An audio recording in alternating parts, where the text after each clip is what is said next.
ये उमर साहब की ख्वाहिश थी कि लोगों के साथ रब्ता रखने के लिए कोई ऐसा मौजूद जगह हो जहां लोग कन्वीनियंटली आ सके, अपनी बात बोल सके।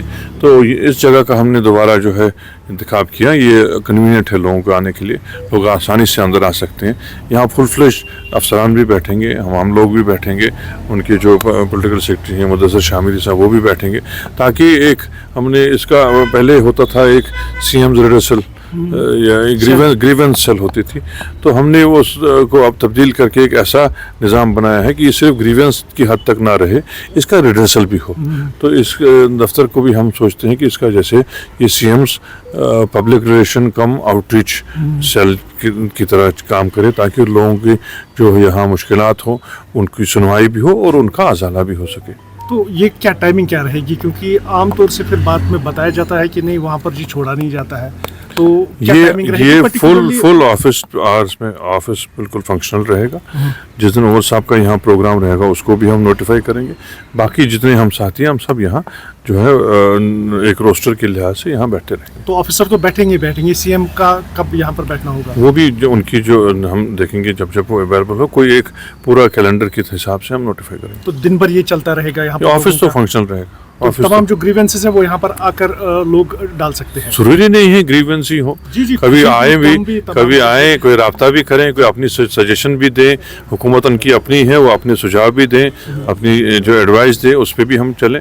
हमेशा नहीं है कि सिर्फ शिकायत लेके आ जाएं।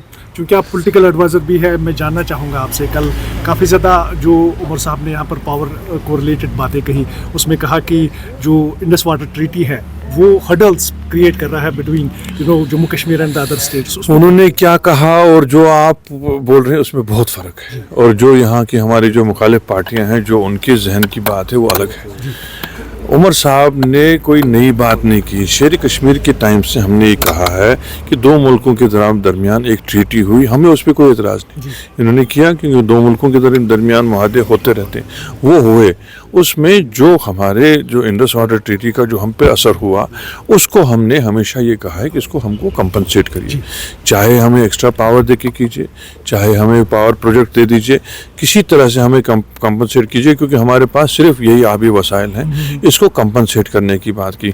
हमने कभी नहीं ये कहा कि आप ये एग्रीमेंट तोड़ दीजिए या उस मुल्क के साथ खुदा न खास्ता जंग कीजिए, इस बारे में ये हमारी कभी कोई न बात थी। लेकिन जो मुखालिफिन आप ये कहते हैं कि ये जी एक किस्म का जो है एग्रीमेंट तोड़ने की बात की गई, वो अपनी तरफ देखें उन्होंने असेंबली में क्या रेजोल्यूशन लाया था, अगर आपको याद हो, क्योंकि आपकी भी थोड़ी बहुत याददाश्त हमारे मामले में कम रहती है, याद पूरा कीजिएगा। उन्होंने असेंबली में रेजोल्यूशन लाया कि इस एग्रीमेंट को आप जो है तोड़ के आगे चलिए। हम लोग वो नहीं कहते, हमको कहते हैं हमको जो उसमें जो नुकसानात हैं उसकी भरपाई कीजिए, हमारे लॉसेस कंपनसेट कीजिए।